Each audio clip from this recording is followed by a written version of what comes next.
Kita diuji oleh Allah, kecintaan kita kepada Allah dengan diperintahkan menyembelih hewan kurban, bukan menyembelih anak. Dan uangnya ada untuk membeli hewan kurban. Kita diuji oleh Allah, kecintaan kita kepada Allah dengan diperintahkan menyembelih hewan kurban. Mampukah kita melaksanakan perintah itu? Assalamualaikum warahmatullahi wabarakatuh.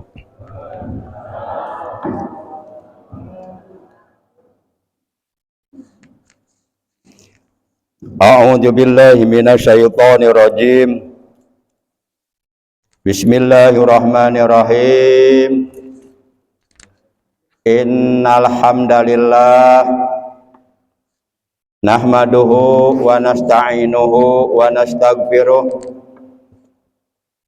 wa na'udzu billahi min syururi anfusina wa min sayyiati a'malina. May yahdihillahu fala mudhillalah wa may yudlilhu fala hadiyalah. Asyhadu an la ilaha illallah wahdahu la syarikalah iqraran bi rububiyyatihi wa jalalihi. Wa ashhadu anna sayyidana Muhammadan abduhu wa rasuluh al-mustafa min sa'iri khalqih. Allahumma shalli wa sallim wa barik wa syarif wa karim ala safiyhi wa habibihi Sayyidina Muhammadin wa ala alihi wa ashabihi wa man tabi'ahu min jami'i ummatihi. Amma ba'da, fa ya ayyuhal hadirun ittaqullaha haitsu ma kuntum. Qala ta'ala a'udzu billahi minasyaitonir rajim. Ya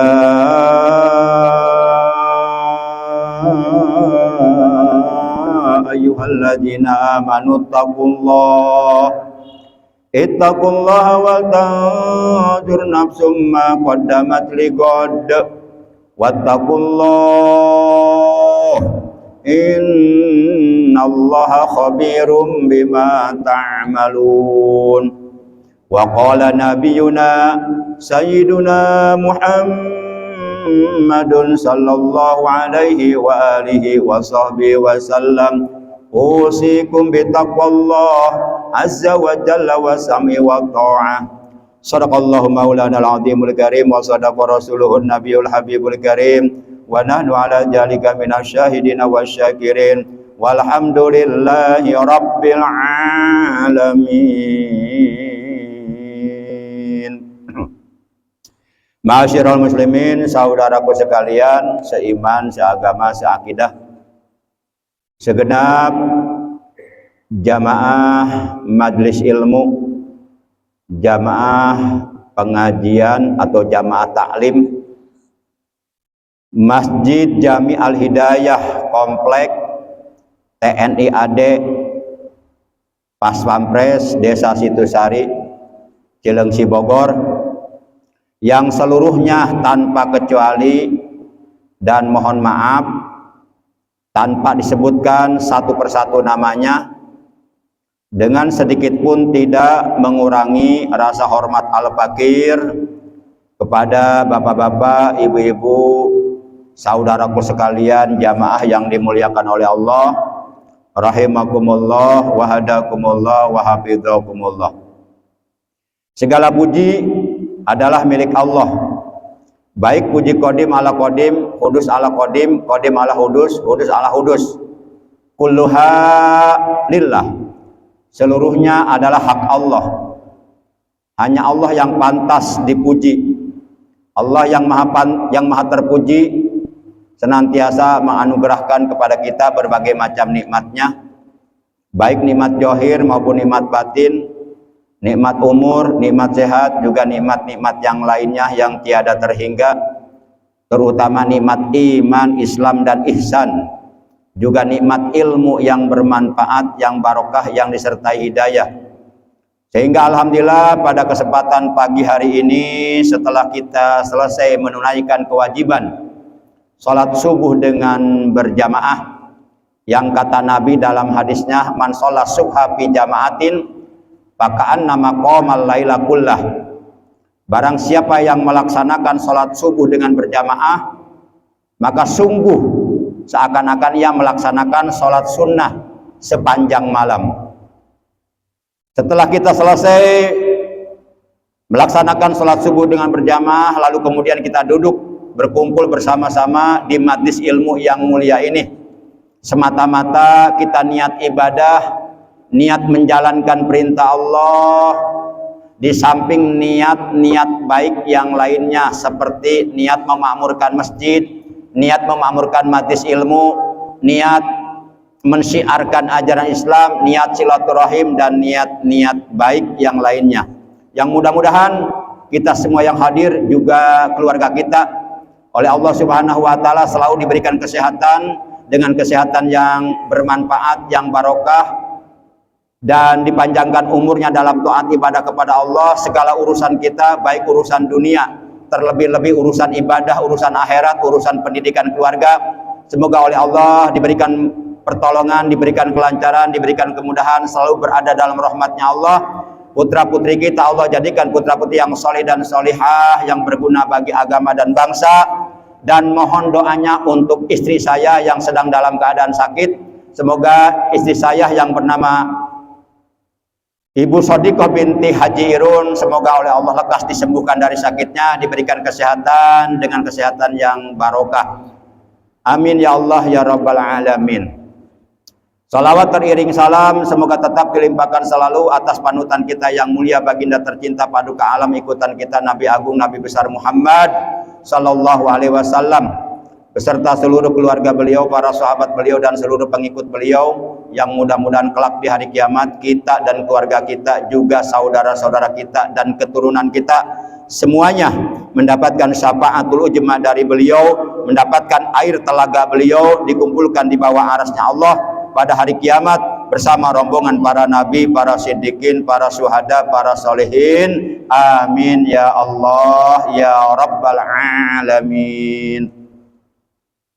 Para jamaah saudaraku yang dimuliakan oleh Allah, sebagaimana biasa untuk memulai taklim kita atau kajian ilmiah kita, mari kita awali, kita buka pengajian kita dengan pembacaan umul kitab suratul Fatihah, yang pahalanya dari bacaan tersebut kita hadiahkan untuk seluruh ahli kubur keluarga kita yang telah mendahului kita, terutama untuk kedua orang tua kita, guru-guru kita. Betil ganiyatil Fatihah. A'udzu billahi minasyaitonir rajim. Bismillahirrahmanirrahim. Alhamdulillahi rabbil alamin. Ar-Rahmanir Rahim. Maliki yaumiddin. Iyyaka na'budu wa iyyaka nasta'in. Ihdinas siratal mustaqim. Siratal ladzina an'amta 'alaihim ghairil maghdubi 'alaihim waladdallin. Rabbi ighfir lana amin. Allahumma rzuqnal fahma wal ilma wal hikmah wal aqla bi rahmatika ya arhamar rahimin. Allahumma wafiqna ila tahsil ilmin wa balighna ila aqsal ma'ali. Allahumma ya alim alimna ma la na'lamu. Allahumma ya alim alimna ma najhalu bih. Allahumma ya alim alimna ma yanfa'una. Rabbana zidna ilman nafi'an amal hidayah wal barakah. Allahumma faqihna fid din. Allahumma faqihna fid din. Allahumma faqihna fid din. Wa sallallahu ala sayyidina Muhammad wa ala alihi wa sahbihi wasallam. Walhamdulillahi rabbil alamin. Ma'asyiral muslimin, saudaraku yang dimuliakan oleh Allah, yang al-fakir hormati, insyaallah pada pagi hari ini kajian taklim kita akan membahas mengenai sebuah tema, yaitu berkurban sebagai manifestasi kecintaan kita kepada Allah dan kecintaan serta kepedulian kita terhadap sesama. Sebagaimana telah kita ketahui bersama bahwa berkurban pada setiap tanggal 10 Zulhijjah dan pada hari-hari tasyrik, yaitu tanggal 11, 12, 13 Zulhijjah, itu diperintahkan oleh Allah dan Rasul-Nya kepada setiap orang-orang yang beriman, bahkan bagi mereka yang sudah mampu membeli seekor hewan kurban, baik itu kambing atau domba, sapi atau kerbau ataupun unta, maka mereka wajib untuk berkurban tahun ini dan pada tahun-tahun berikutnya. Di mana berkurban ini adalah merupakan salah satu manifestasi, salah satu bukti nyata kecintaan kita kepada Allah Subhanahu wa Ta'ala. Dalam sebuah pepatah diterangkan, may yuhibbullaha yamtasilu awamirahu. Barang siapa yang benar-benar cinta kepada Allah, pasti ia akan melaksanakan perintah-perintah Allah. Bagaimana mungkin kita mengaku cinta kepada Allah, tapi perintah-perintah Allah kita tinggalkan? Itu bohong. Bagaimana mungkin kita mengaku cinta kepada Allah, tapi justru larangan-larangan Allah dikerjakan? Itu cinta palsu. Sekalipun umpama perintah Allah itu sangat amat berat, tapi jikalau di hatinya benar-benar ada rasa cinta kepada Allah, maka ia pasti akan melaksanakan perintah Allah tersebut. Walaupun umpama ia harus mengorbankan jiwa raganya, harus mengorbankan anak kesayangannya, ia pasti akan patuh, tunduk, taat melaksanakan perintah Allah demi memanifestasikan, demi membuktikan kecintaannya kepada Allah Subhanahu wa Ta'ala. Contohnya seperti Khalilullah, kekasihnya Allah, Nabiullah Ibrahim alaihi salam. Beliau rela, beliau ikhlas menyembelih anaknya yang sangat amat dicintainya, anak semata wayang yang selama 80 tahun ditunggu kehadirannya, yang bernama Ismail, untuk dikurbankan demi membuktikan kecintaan beliau kepada Allah dan demi membuktikan ketaatan beliau, kepatuhan beliau, ketundukan beliau terhadap perintah Allah. Padahal perintah Allah kepada Nabi Ibrahim untuk menyembelih putranya adalah merupakan perintah yang benar-benar sangat amat berat dirasakan oleh beliau. Namun Nabi Ibrahim benar-benar melaksanakan perintah Allah tersebut. Itu kisah penyembelihan Ismail oleh Ibrahim ada dalam Al-Quran, diabadikan oleh Allah dalam Al-Quran surat As-Saffat, dari mulai ayat 99 sampai ayat 107. Itu jelas sekali. Para jamaah yang dimuliakan oleh Allah Subhanahu wa Ta'ala, jadi Nabi Ibrahim benar-benar melaksanakan perintah Allah untuk menyembelih putranya. Kenapa? Karena di hatinya Nabi Ibrahim ada rasa cinta yang sangat-sangat amat luar biasa kepada Allah. Yang kecintaan beliau kepada Allah melebihi kecintaannya kepada anak dan istrinya, melebihi kecintaannya kepada harta benda kekayaannya. Itulah Nabi Ibrahim. Makanya beliau mendapatkan gelar Khalilullah, kekasih Allah. Karena kecintaannya kepada Allah luar biasa. Sampai rela mengorbankan anaknya, rela mengorbankan nyawanya, rela mengorbankan harta bendanya. Ma'asyiral muslimin yang dimuliakan oleh Allah, cobalah kita rasakan, seandainya Allah memerintahkan kepada kita untuk menyembelih anak kita sebagai ibadah kurban, kira-kira dilaksanakan nggak sama kita? Pasti enggak. Jangan menyembelih anak, menyembelih kambing aja kadang-kadang banyak yang enggak.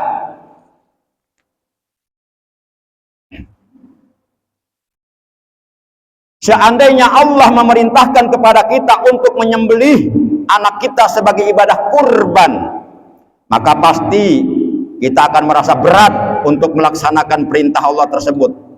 Bahkan dapat dipastikan kita akan mengabaikan terhadap perintah Allah tersebut. Kenapa demikian? Jawabannya adalah karena kita sangat cinta kepada anak kita. Dan kecintaan kita kepada anak kita melebihi kecintaan kita kepada Allah. Jujur saja, nggak usah munafik. Sehingga oleh karena kecintaan kita kepada anak kita melebihi kecintaan kita kepada Allah, maka pada akhirnya kita mengabaikan perintah Allah. Demi membuktikan kecintaan kita kepada anak kita. Akan tetapi Nabi Ibrahim alaihi salam, kekasihnya Allah, beliau tidak demikian. Beliau justru sebaliknya. Nabi Ibrahim, beliau abaikan kecintaannya kepada anaknya, kepada istrinya, kepada harta benda kekayaannya yang begitu banyak. Nabi Ibrahim itu orang kaya. Abaikan kecintaannya kepada itu semua. Lalu beliau melaksanakan perintah Allah untuk menyembelih putra kesayangannya yang bernama Ismail alaihi salam sebagai ibadah kurban. Beliau mampu membuktikan kecintaannya kepada Allah melebihi kecintaannya kepada anak istrinya dan harta benda kekayaannya. Maka oleh karenanya beliau mendapatkan gelar dari Allah sebagai Khalilullah, artinya kekasih Allah. Kan kalau Nabi Musa Kalimullah gelarnya, karena Nabi Musa sering bercakap-cakap langsung dengan Allah di Gunung Tursina, sering bermunajat. Kalau Nabi Ibrahim Khalilullah, kalau Nabi Isa Ruhullah. Para jamaah yang dimuliakan oleh Allah Subhanahu wa Ta'ala, karena Nabi Ibrahim benar-benar sangat cinta kepada Allah, di hatinya hanya ada cinta kepada Allah dan tidak ada cinta yang lebih selain kepada Allah. Sehingga apapun yang diperintahkan oleh Allah kepada beliau, walaupun dirasakan berat oleh beliau, walaupun harus mengorbankan anak semata wayangnya, beliau laksanakan perintah Allah tersebut. Jadi berkurban adalah merupakan manifestasi bukti nyata kecintaan kita kepada Allah Subhanahu wa Ta'ala. Ma'asyiral muslimin rahimakumullah wa hadakumullah wa hafizakumullah. Kalau dulu Nabi Ibrahim diuji kecintaannya kepada Allah dengan diperintahkan menyembelih putranya yang bernama Ismail alaihi salam. Nabi Ibrahim kan punya anak berapa? Dua ya, Ismail dan Nabi Is. Kalau Nabi Ismail dari istri beliau yang bernama Siti Hajar. Kalau Ishak dari istri beliau yang bernama Siti Saroh ya. Apakah Nabi Ibrahim lebih mencintai putranya atau lebih mencintai Allah? Nah, beliau diuji oleh Allah. Allah hanya sekedar menguji saja. Seandainya pada waktu itu Nabi Ibrahim lebih mencintai putranya, tentu pada waktu itu Nabi Ibrahim tidak akan melaksanakan perintah Allah untuk menyembelih putranya Ismail. Namun realitanya, faktanya, kenyataannya, Nabi Ibrahim pada waktu itu benar-benar menyembelih putranya. Itu terjadi, cuma enggak mempan pisaunya karena Allah tidak mengizinkan. Allah hanya menguji saja. Hal ini menjadi bukti yang sangat akurat yang menunjukkan bahwa Nabi Ibrahim benar-benar mencintai Allah. Sekalipun perintah itu dirasakan amat berat oleh beliau, namun beliau melaksanakannya. Itu Nabi Ibrahim. Lalu bagaimana dengan kita? Jawabannya ada pada diri kita masing-masing. Demikian pula sekarang bapak-bapak, ibu-ibu, kita diuji oleh Allah, kecintaan kita kepada Allah dengan diperintahkan menyembelih hewan kurban, bukan menyembelih anak. Dan uangnya ada untuk membeli hewan kurban. Kita diuji oleh Allah, kecintaan kita kepada Allah dengan diperintahkan menyembelih hewan kurban. Mampukah kita melaksanakan perintah itu? Apakah kita akan lebih mencintai harta kekayaan kita, atau kita akan lebih mencintai Allah? Seandainya kita lebih mencintai harta kekayaan kita yang kita miliki, tentu kita tidak akan melaksanakan perintah untuk menyembelih hewan kurban.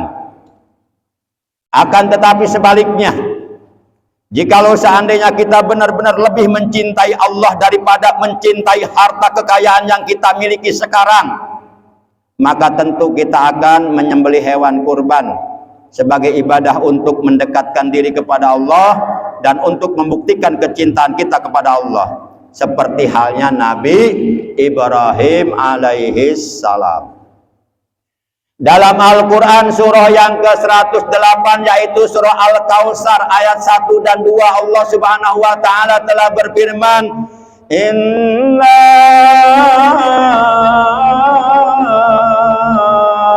a'tainakal kautsar fasalli li rabbika wanhar. Kata Allah, sesungguhnya kami telah memberikan kepadamu nikmat yang sangat amat banyak. Maka oleh karena itu, dirikanlah sholat karena Tuhanmu dan berkurbanlah kamu. Sholat ibadah mahdoh, bersifat pribadi, tidak ada dampak positif ke orang lain. Tapi kurban ibadah guer mahdoh, ibadah sosial, dampak positifnya akan dirasakan oleh orang lain. Itulah amalan yang dicintai oleh Allah. Rasulullah Shallallahu Alaihi Wasallam beliau pernah bersabda, "Man sholla bi sholatina wa nasaka nusukana, bahwa minna wa malam yusolli sholatana walam yudhi falaisa minna ingkana gonian." Kata Rasulullah, barang siapa yang mengerjakan sholat dan beribadah seperti kami, maka ia termasuk ke dalam golongan kami. Dan barang siapa yang tidak mengerjakan sholat dan ia tidak mau berkurban, padahal ia orang yang kaya banyak hartanya, maka ia tidak termasuk golongan kami. Dan beliau bersabda pula, khiyaru ummati yudahuna wa syiraru ummati la yudahuna. Kata beliau, umatku yang baik-baik, yakni umatku yang mempunyai kepedulian, mempunyai perhatian terhadap saudara-saudaranya sesama agama, yudahuna, kata beliau, mereka pasti berkurban tiap tahun. Jangankan mampu, enggak mampu aja dimampu-mampuin. Ya kita ngeridit motor aja mampu. Masa ngeridit hewan untuk kurban nggak mampu? Tapi sebaliknya kata beliau, wasiraru ummati la yudahuna. Umatku yang tidak baik, maksudnya umatku yang tidak punya kepedulian, tidak punya perhatian terhadap saudaranya sesama agama, yang hidupnya dalam kemelaratan, yang hidupnya dalam kefakiran, yang hidupnya dalam kemiskinan. La yudahuna, mereka tidak akan mau berkurban. Mereka mementingkan diri sendirinya. Masa bodoh dengan saudara-saudaranya. Kemudian beliau bersabda lagi, ala innal udhiyata minal a'malil munjiyati tunajji sahibaha min syarrid dunya wal akhirah.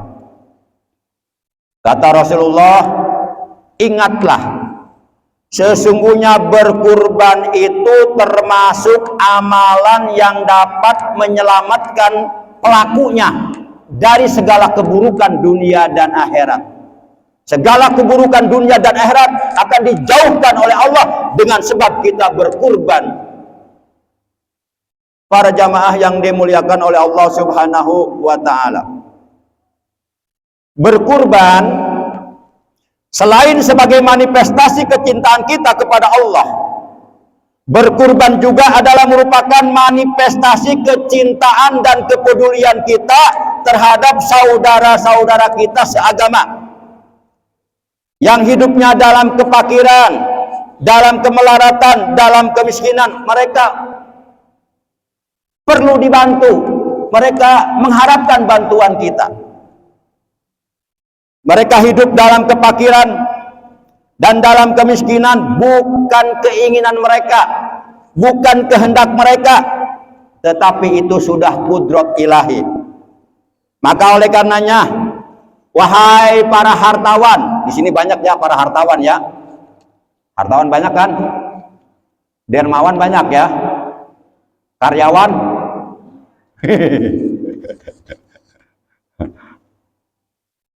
wahai para hartawan yang banyak hartanya, janganlah acuh tak acuh, hanya mementingkan diri sendiri, tidak mempunyai kepedulian dan perhatian terhadap mereka.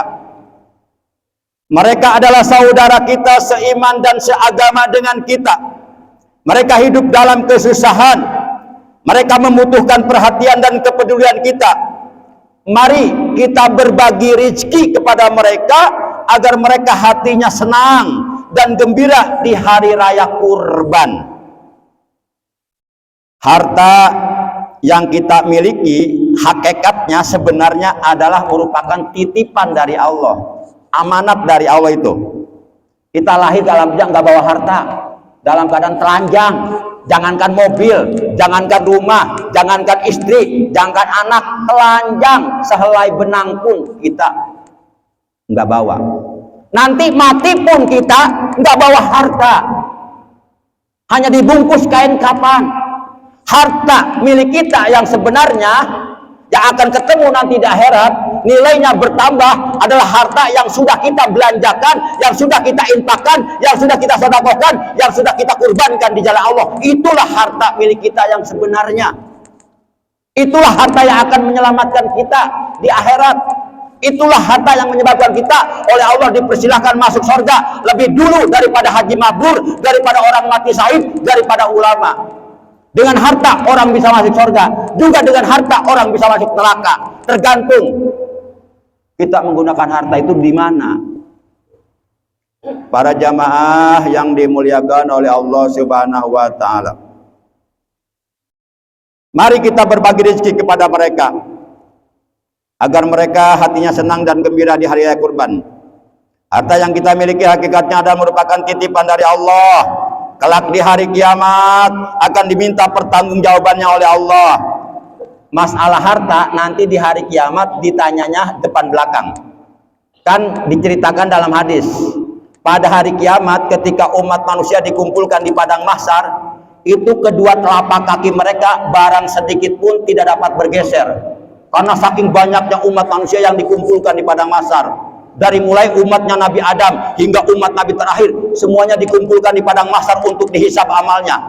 Berjubel-jubel, berdesak-desakan, sehingga kedua telapak kaki mereka barang sedikit pun tidak dapat bergeser, dan mereka tidak bisa duduk berdiri ribuan tahun.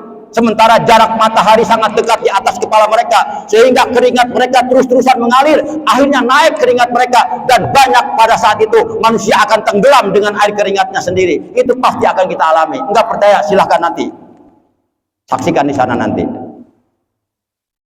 Itu pasti akan kita alami. Masya Allah. Nah, ada 4 tuh. Kedua telapak kaki seseorang tidak dapat bergeser sebelum diminta pertanggungjawaban 4 perkara. 1, tentang ilmunya. Ilmunya digunakan untuk apa? Apa untuk kebaikan atau untuk keburukan? 2, tentang hartanya. An malihi, tentang hartanya. Min ainak tasabah wa fima anfaqah. Dari mana ia mendapatkan harta? Apakah ia mendapatkan harta dengan cara yang halal? Dan setelah mendapatkan harta, harta itu dibelanjakan di mana? Apa harta itu dibelanjakan di jalan Allah atau untuk berbuat maksiat depan belakang? Kemudian apanya? Tentang badannya. Anjismi bima ablah, tentang badannya, di mana dicampakkannya. Masih ada 1 lagi saya lupa ya. PR ya. Lupa. Boleh lupakan? Boleh, ya namanya juga manusia. Ada 4 semuanya. Para jamaah yang dimuliakan oleh Allah Subhanahu wa Ta'ala. Jadi mereka para fakir miskin adalah saudara kita seiman dan seagama dengan kita. Mereka hidup dalam kesusahan. Mereka membutuhkan perhatian dan kepedulian kita. Mari kita berbagi rezeki kepada mereka agar mereka hatinya senang dan gembira di hari raya kurban. Harta yang kita miliki hakikatnya adalah merupakan titipan dari Allah. Kelak di hari kiamat akan diminta pertanggungjawabannya oleh Allah. Janganlah sekali-kali dengan harta yang Allah titipkan kepada kita, lalu kemudian kita bersikap bakhil, bin kikir, bin mendit, bin pelit, sama sekali tidak punya perhatian dan tidak punya kepedulian kepada saudara-saudara kita kaum muslimin yang hidupnya dalam kefakiran dan kemiskinan. Ingat, Rasulullah Shallallahu Alaihi Wasallam pernah bersabda, "Malam yahtamma bi amril muslimin falaisa minhum." Hadis riwayat Imam At-Tabrani dan Imam Al-Hakim. Kata Rasulullah, barang siapa yang sama sekali tidak punya kepedulian, tidak punya perhatian terhadap urusan kaum muslimin, falaisa minhum, maka ia tidak termasuk golongan kaum muslimin. Na'udzubillah min dzalik. Perlu kiranya kita ketahui bahwasanya berbagi rezeki kepada saudara-saudara kita sesama muslim, membantu meringankan beban kesusahan mereka, menggembirakan hati mereka, dan membuat hati mereka menjadi senang. Ternyata hal inilah merupakan amal ibadah yang sangat amat disukai oleh Allah dan membuat Allah senang. Hal ini sebagaimana dijelaskan dalam dialog antara Nabi Musa alaihissalam dengan Allah Subhanahu wa Ta'ala. Di dalam kitab Mukasafatul Qulub, buah karya Al-Imam Ghazali, Syekh Abu Hamid Muhammad bin Muhammad Al-Ghazali rahimahullah ta'ala wa nafa'ana bi ulubi fid dharaini, telah diterangkan bahwa Nabi Musa alaihissalam pernah bertanya kepada Allah. Kata Nabi Musa, "Ya Rabb, inni qad addaitu ma amartani bihi, fa ayyuha ahabu ilaika, hal solati." Itu pertanyaan Nabi Musa kepada Allah. Kalau diartikan pertanyaan tersebut, artinya kurang lebih begini: wahai Allah, aku sudah melaksanakan ibadah-ibadah yang Engkau perintahkan kepadaku. Manakah di antara ibadahku yang membuat Engkau senang? Nabi Musa sholat, Nabi Musa puasa, Nabi Musa zikir.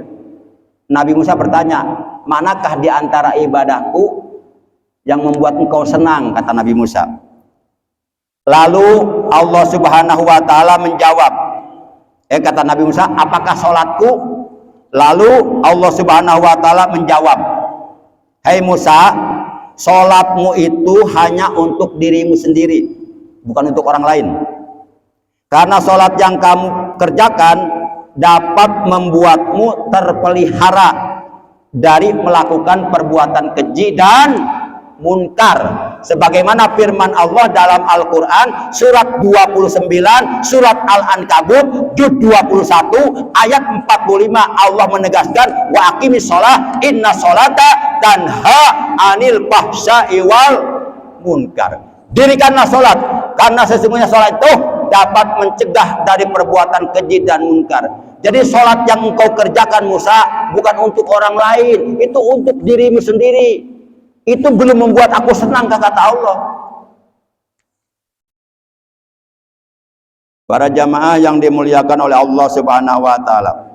Kemudian Nabi Musa bertanya lagi. Ini ngomong-ngomong suaranya jelas enggak? Apa lebih dari jelas? Ya, modelnya begini, nggak bisa pelan ngomongnya, gerepek, kayak panggal, pakunya panjang. Sengaja biar yang ngantuk jadi bangun gitu. Masa ngaji tidur? Nah, kalau ngaji tidur dapat apa? Nggak ada yang didengar. Kemudian Nabi Musa bertanya lagi kepada Allah, apakah zikirku yang membuat engkau senang? Kata Nabi Musa. Lalu Allah menjawab, kata Allah, wahai Musa, zikirmu itu untuk dirimu sendiri, bukan untuk orang lain. Karena zikir membuat hatimu menjadi tenang, membuat batinmu menjadi tentram, membuat jiwamu menjadi damai. Jadi kamu zikir itu untuk kamu sendiri, bukan untuk orang lain. Itu belum membuat aku senang. Yang membuat aku senang, engkau beramal untuk orang lain senang, membahagiakan orang lain. Aku senang itu. Nabi Musa masih penasaran. Ia bertanya lagi kepada Allah, hal saumi ya Allah ya Rabb, apakah puasaku yang membuat engkau senang? Kemudian Allah menjawab, hai Musa, puasamu itu hanya untuk kamu saja. Karena puasa melatih diri dan mengekang hawa nafsu yang berada dalam dirimu. Jadi kamu puasa bukan untuk orang lain, untuk dirimu. Itu pun belum membuat aku senang. Ternyata bukan sholat, bukan zikir, bukan puasa, ibadah yang membuat Allah senang. Ini sudah ditanyakan oleh Nabi Musa kepada Allah langsung. Akhirnya Nabi Musa alaihissalam berkata, lalu ibadah apa yang membuat engkau senang ya Allah ya Rabb? Kemudian Allah menjawab, yang membuat aku senang yaitu sedekah, infak, berbagi kepada saudara-saudara kita. Itu yang membuat aku senang. Berbagi rezeki kepada orang lain. Tatkala engkau membahagiakan orang lain yang sedang dalam kesusahan dan dalam penderitaan, dengan sedekah yang engkau berikan kepadanya, dengan bantuan materi yang engkau berikan kepadanya, kata Allah, ana qaribun minka jiddan, ana bijani bika wa anjur ilaika bisurur. Kata Allah, ketika engkau bersedekah kepada orang lain, membuat orang lain bahagia hatinya, ketika engkau membantu kesusahan orang lain, Allah saat itu mengatakan, ana qaribun minka jiddan, aku sangat dekat denganmu. Anak bijanibika, saat itu aku berada di sampingmu. Wa anjur ilaika bisurur, dan aku saat itu memandangmu dengan pandangan senang, dengan pandangan kasih sayang. Aku memandangmu dengan senang hati, kata Allah. Kita percepat. Dari dialog antara Nabi Musa alaihissalam dengan Allah dapat memberikan pemahaman dan pengertian kepada kita bahwa ibadah-ibadah yang kita kerjakan seperti sholat, zikir, dan puasa itu belum tentu membuat Allah senang. Walaupun ibadah-ibadah tersebut sangat tinggi dan sangat agung nilai pahalanya untuk kita. Mengapa demikian? Karena ibadah-ibadah tersebut hanya berdampak kepada diri kita sendiri dan tidak berdampak ke orang lain.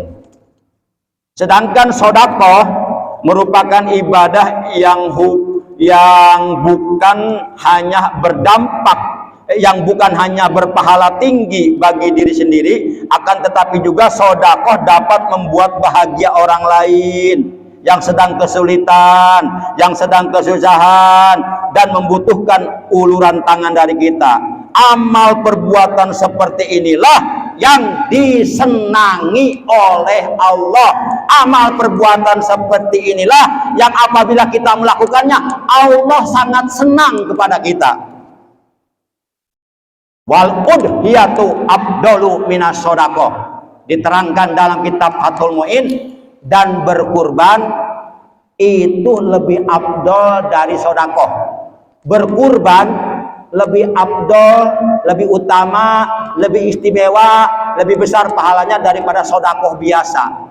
Jadi sedekah yang paling afdol adalah dengan cara berkurban, yang daging kurbannya kita bagikan kepada para fakir miskin, orang-orang yang selama ini hidupnya dalam kemiskinan, dalam kefakiran, dalam kemelatan, dalam kesusahan.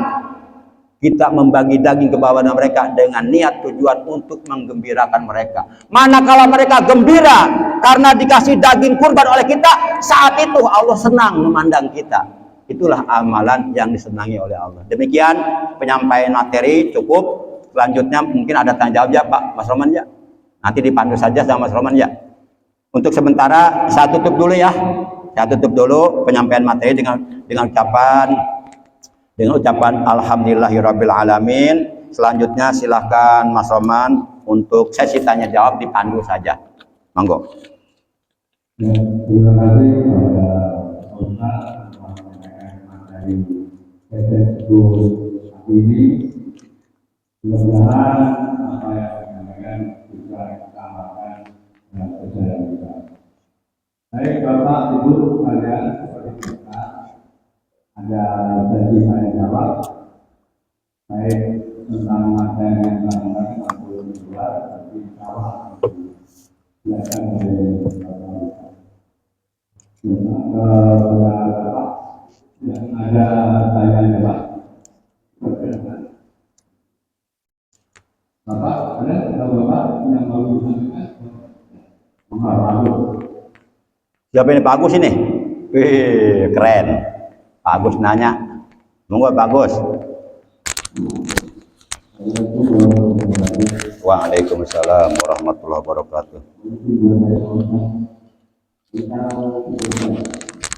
Tentang? Ya. Jadi bagi orang yang berkorban itu mulai tanggal 1 itu adalah disunahkan supaya berhati-hati supaya tidak diperlukan memotong tubuh, memotong rambut atau bagian dari tubuhnya.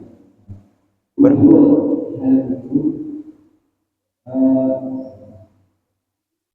hukum yang mengikat dari korban itu wajib atau dihasilkan, atau seandainya meninggalkan hal itu apakah ibadah berkorbannya diterima atau ditolak. Itu terkait. Ya. Waalaikumsalam warahmatullahi wabarakatuh. Ini terus terang aja saya jujur ya, kurang jelas saya tangkap. Jadi tolong di ini sama Mas Roman di sini Mas Roman.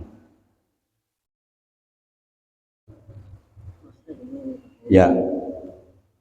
Yang ditanyakan oleh beliau kan ada anjuran untuk tidak memotong kuku memotong rambut tanggal 1 Zulhijjah sampai tanggal 10 Zulhijjah untuk bagi yang niat kurban.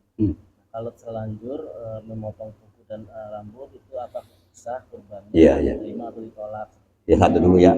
Ya, Jangan dulu pindah. Masih ada satu lagi. Ya. Betul, itu ada keterangannya dalam hadis ya.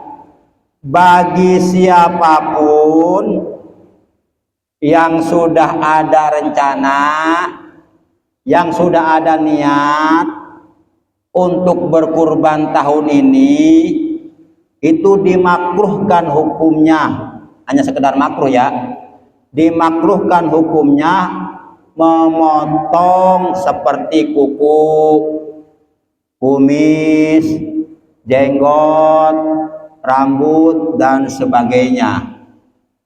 Dari kapan? Dari semenjak tanggal 1 Zulhijjah sampai hewan kurbannya disembelih. Kalau umpama hewan kurbannya disembelihnya tanggal 13, ya sampai tanggal 13. Bukan sampai tanggal 10, bukan. Jadi patokannya sampai hewan kurbannya disembelih. Nah, setelah hewan kurban disembelih, baru dibolehkan motong-motong kuku dan sebagainya. Begitu Pak ya?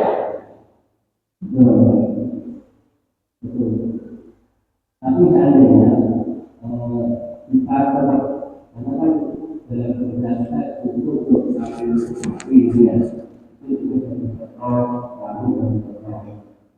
Jadi maka ibadah kurban kita. Iya, siap. Betul. Ya. Sebelum saya menjawab pertanyaan barusan, oleh karena tadi sudah dijelaskan ya, usahakan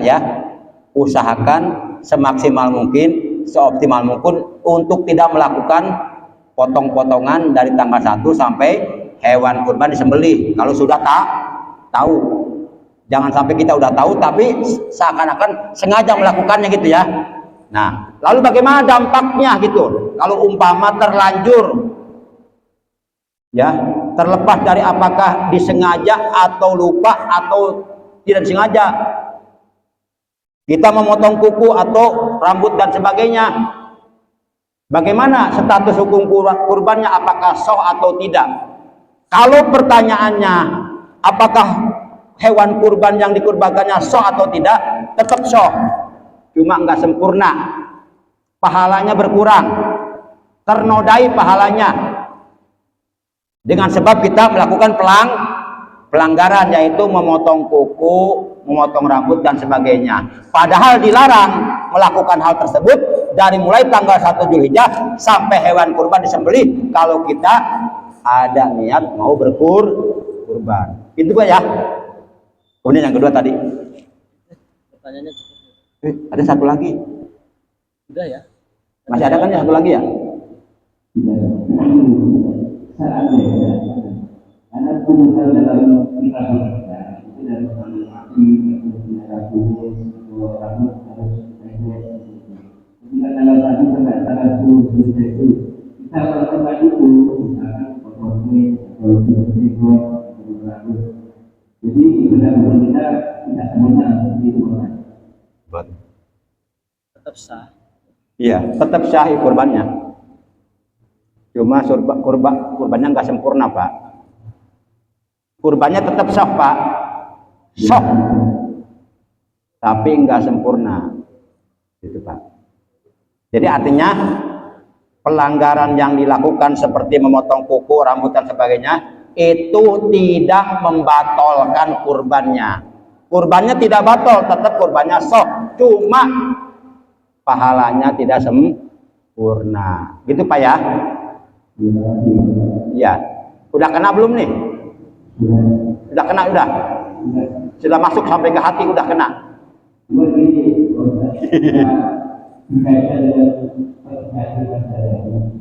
melakukan kegiatan itu sebenarnya tidak bisa sempurna. Ini yang saya sebutkan tadi, kita harus berfokus tutur aku, tulis, jadi tidak akan kurang. Apa tuh? Karena tuntutan pekerjaan Oh. harus Ya, baik. Jadi tuntutan pekerjaan untuk melakukan hal-hal tersebut yang dilarang, abaikan dulu. Abaikan dulu.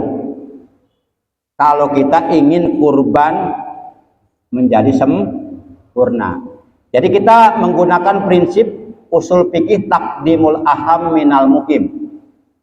Mendahulukan atau mengutamakan yang terpenting dari yang penting. Tuntutan pekerjaan, okelah kita anggap penting. Tapi ini untuk tidak melakukan pemotongan, cukur rambut, dan sebagainya yang menyebabkan kurban yang kita kurbankan tidak sempurna, ini harus dianggap jauh lebih penting daripada tuntutan pekerjaan. Jadi prinsipnya takdimul aham minal muhim. Utamakan yang terpenting dari yang penting.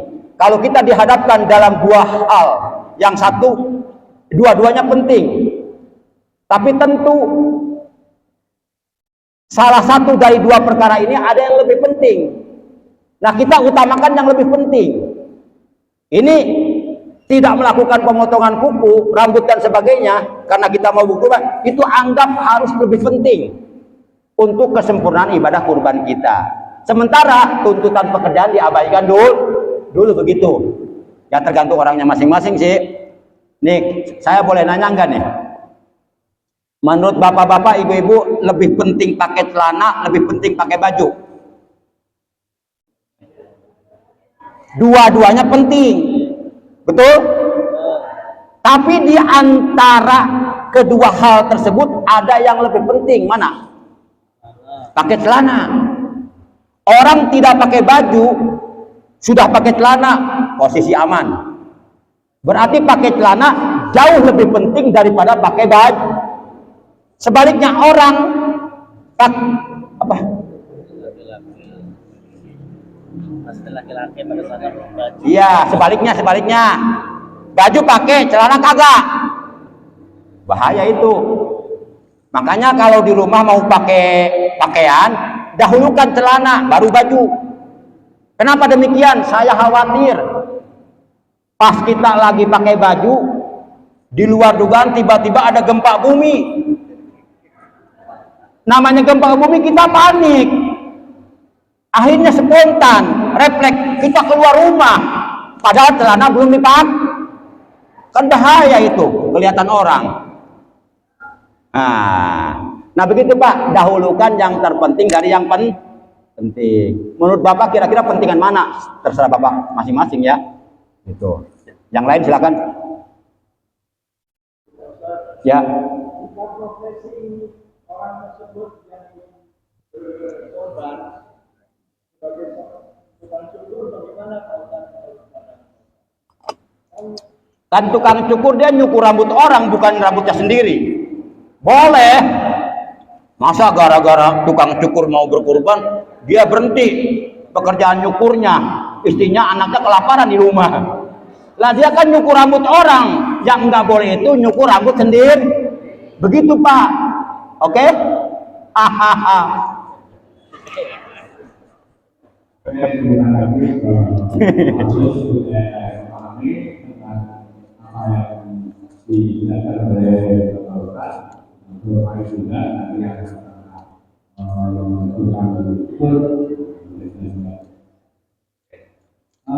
dari ibunya ada nanti ada ibu. Boleh.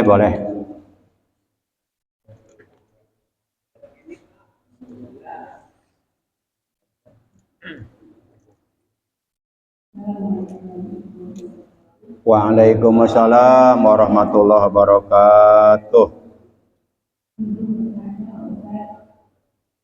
Kalau seandainya saya berniat kurban tapi belum punya uang, setelah punya uang itu pada hari asli, hari asli yang pertama atau yang kedua atau yang ketiga. Nah, saya beli pada hari yang ketiga. Apakah itu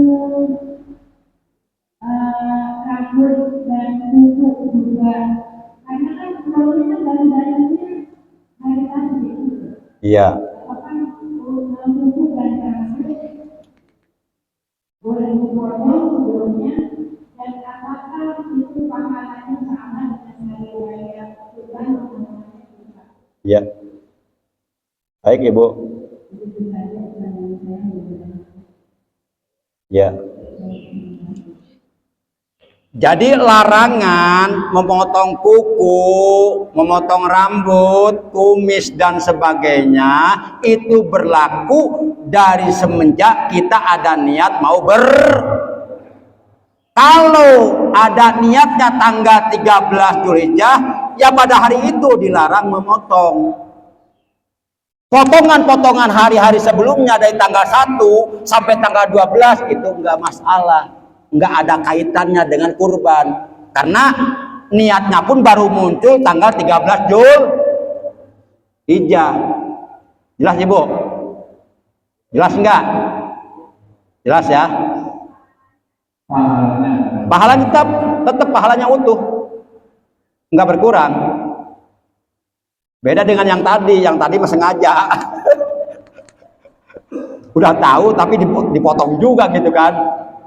Karena tuntutan pekerjaan, itu lain lagi, beda itu mah. Oke, terima kasih. Ya. Satu lagi. Ya, satu lagi boleh.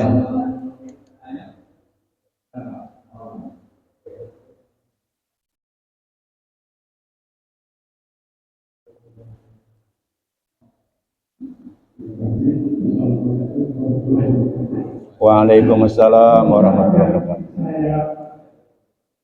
Yang saya mau tanyakan, berkorban sekarang kan musim hijau, kan hijau itu hubungannya. Terus itu berkorban bagaimana punya Pakai uang pinjol. Pakai uang pinjol. Luar biasa. Saking ingin berkurban sampai pakai uang pinjol. Luar biasa enggak Pak? Luar biasa enggak? Apa biasa di luar? Rasulullah pernah bersabda, Innallaha thayyib yuhibbut thayyib.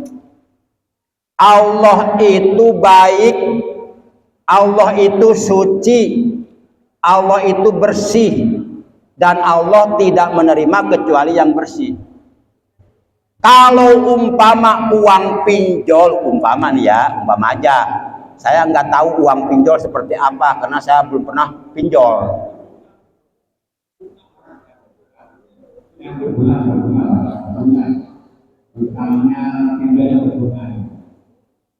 Berbunga. Nah, kalau umpama uang pinjol itu prakteknya sama seperti konvensional bank, mengandung riba, berarti status hukum uang pinjol adalah uang haram. Tidak boleh hukumnya haram menggunakan uang haram untuk ibadah.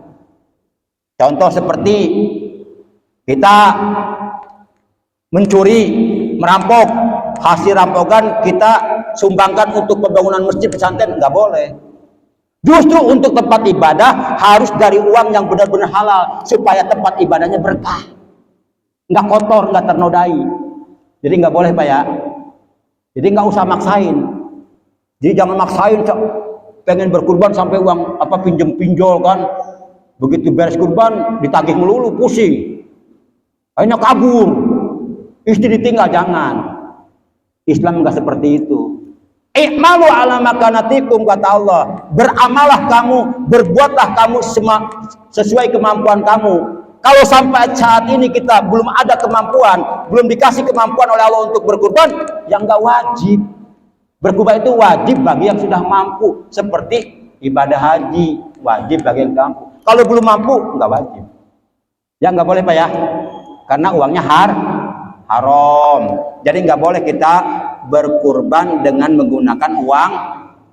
Apa bedanya sih kita beli hewan kurban dengan uang haram? Apa bedanya dengan kita mencuri hewan untuk dikurbankan? Sama enggak? Sama enggak? Sama-sama haram. Membeli hewan untuk dikurbankan dengan uang haram sama dengan kita mencuri hewan untuk dikurban. Sama-sama haram, cuma beda. Kalau ini dengan cara pinjol. Kalau ini dengan cara mencuri hewan kurban. Sama-sama haram, nggak boleh. Jelas ya?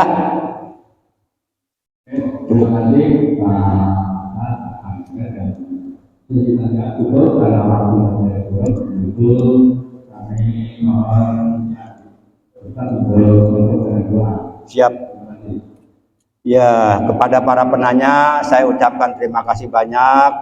Mudah-mudahan apa yang saya sampaikan dari awal hingga akhir semuanya oleh Allah dijadikan ilmu yang bermanfaat untuk kita, ilmu yang barokah, ilmu yang disertai hidayah, ilmu yang dapat mendorong diri kita untuk semakin dekat kepada Allah Subhanahu wa Ta'ala. Karena Rasulullah pernah bersabda, apabila aku hidup di suatu hari di mana di hari itu ilmuku tidak bertambah yang dapat mendekatkan diriku kepada Allah, maka beliau mengatakan pala burikali fi tulisamsi jalikal yaum, maka berarti hidupku di hari itu tidak diberikan keberkahan oleh Allah. Insya Allah dengan bertambah ilmu akan bertambah kebaikan, dengan bertambah kebaikan akan bertambah keberkahan insya Allah. Demikian kurang lebihnya Al-Fakir mohon maaf. Terima kasih atas perhatiannya, atas kehadirannya. Akhirnya mari kita sama-sama tutup taklim kita dengan mengucapkan hamdalah dan dengan membaca tasbih kafaratul majlis. Alhamdulillahirabbil alamin. Subhanakallahumma wa bihamdika asyhadu an la ilaha illa anta wahdaka la syarika laka astaghfiruka wa atubu ilaik. Astaghfirullah Rabbal baraya, astaghfirullah minal khataya, astaghfirullah Rabbal baraya, astaghfirullah minal khataya. Ya Rasulullah